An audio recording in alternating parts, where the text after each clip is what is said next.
Dear Martin, I got a phone call last night to help a friend. The call will lead me down a road that would change my life. I'm Justice. I go to Brazen Prep in Atlanta.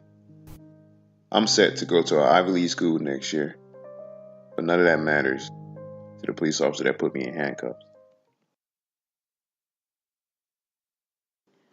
Hi guys, let's talk about Dear Martin.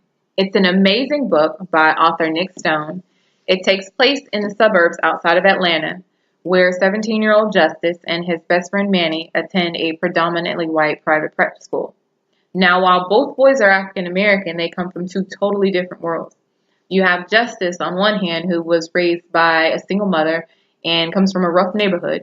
And on the other hand, you have Manny, who comes from an affluent family and hasn't wanted or needed for anything. One night, Justin gets a call from his ex-girlfriend, Mello, who needs his help. When he arrives to help, he's forced into an altercation with a police officer that will leave him scarred mentally and physically. To help deal with this altercation, Justice begins to write letters to Dr. Martin Luther King Jr. He also begins to practice his teachings in his daily life, or at least attempts to practice his teachings. But when he's faced with peers at school that don't understand him, a love triangle between him, his ex-girlfriend Mello, and his white debate partner Sarah, and tension between him and his best friend Manny, he starts to realize that practicing Dr. King's teachings are not as easy as it seems.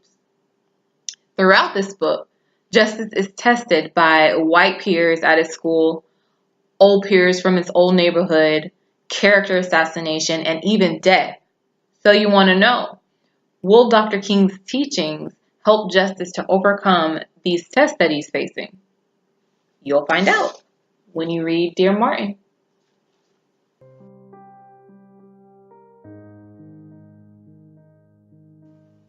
I'm back with one more thing why you should read this book. I chose this book because it's real.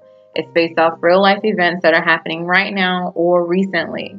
This book addresses issues that students could be facing with how they deal with peers with different races or different backgrounds. It also addresses how students are dealing with their own personal struggles. What I like most about this book is that it draws emotion. Whether it's anger or happiness or sadness, when you feel something, it's a must read.